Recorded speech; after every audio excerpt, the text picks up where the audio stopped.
This is an alternate timeline, and it begins with one decision that could not be reversed. In 1983, Michigan does not lose a coach, Michigan lost control of itself. And what followed wasn't a downfall or a redemption arc or a tragedy, it was something worse. An institution that kept operating after its authority was already gone. This story isn't about wins. It isn't even about games. And not really even about Michigan. It's about how college football learned that prestige doesn't survive a governance failure. Because when Michigan hollowed out internally, the shockwave didn't stop in Ann Arbor. It reshaped conference power, media trust, and who is allowed to matter nationally. This is a story about institutional ripple effects, not highlights.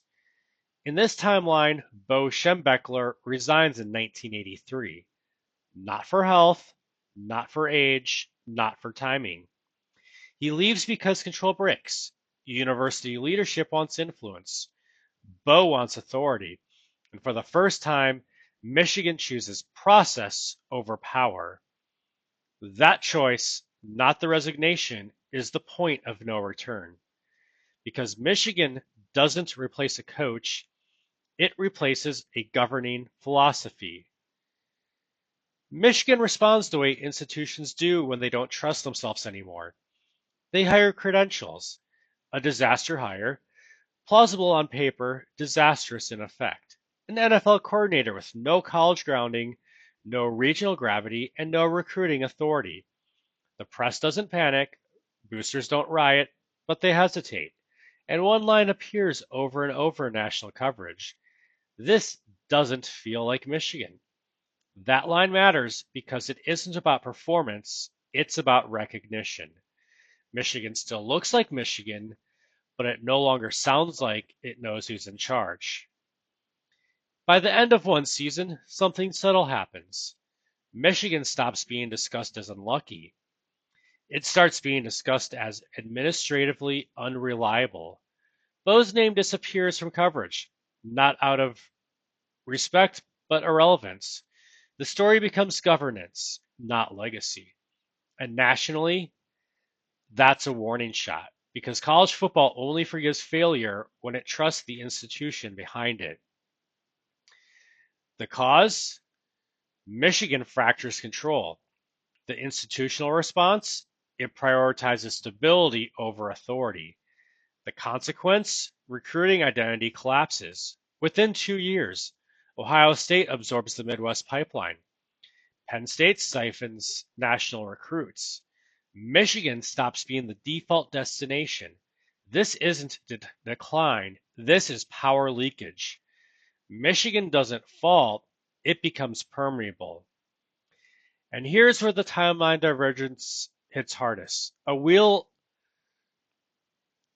have a wheel of comparable prestige program spins, which we call the wheel of randomness in this universe.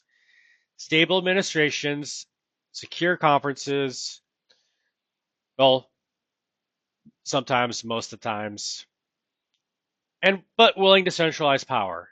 It lands on Texas, and Texas hires Bo Schembechler. This isn't poetic, it's structural. Texas doesn't want a coach, it wants control embodied. And for the first time, Bo's model operates in a system that gives it everything Michigan just rejected. Michigan drifts. Texas consolidates. The Big Ten watches this and draws a quiet conclusion. Michigan is no longer the conference's anchor. Ohio State becomes the face. Penn State becomes the national challenger. Michigan becomes present. Meanwhile, Texas begins reshaping conference logic, not by dominance, but by organizational clarity. This is when college football stops being regional because one school just proved authority travels. But wait, this is where it breaks. Because Michigan doesn't recover, it adapts. And adaptation is not the same as restoration. Michigan tries modernization, then retrenchment, then structure without myth. Each move is rational. Each move is late.